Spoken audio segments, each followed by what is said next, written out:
ఇంకా పెద్ద స్కెచ్ వేశాడు. మనందరి జుట్టు ఆయన చేతల్లో పెట్టుకోవాలనుకున్నాడు. కడాన ల్యాండ్ టైటిలింగ్ యాక్ట్. ఇది చూస్తే ఈ యాక్ట్ చూస్తేనే భయంకరం. మొత్తం నీతి ఆయోగ్ చెప్పింది నేను చేశా అన్నాడు. దేశంలో ఎక్కడా ఈ చట్టం అమలు కాలేదు. ప్రజల ఆస్తులందరూ కూడా భయపడిపోయే పరిస్థితికి వచ్చారు. ఇది చూసిన తర్వాత మీరు చూస్తే నో అపీల్స్, సివిల్ కోర్ట్సే లీవ్, నేరుగా హైకోర్టుకే వెళ్ళాలి. ఇంకొక పక్కన దీంట్లో మనం చూసినప్పుడు ప్రైవేటు వ్యక్తులను కూడా ల్యాండ్ టైటిలింగ్ ఆఫీసర్ గా పెట్టుకోవచ్చు. అంటే ఆయన సాక్షిలో పనిచేసిన పెడతాడు. మన సాక్షిలో పనిచేసిన గవర్నమెంట్ లో పెట్టాడు. అదే మరి వాళ్ళ గుమస్తాలందరూ తీసుకుని పెట్టుకునేవాడు. అంటే ఎంత అహంభావం.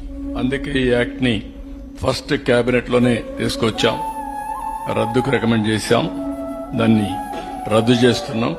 కానీ ప్రజలకు తెలియాలి, ఆ యాక్ట్ యొక్క వివరాలు ప్రజలు చర్చించాల్సిన అవసరం ఉంది.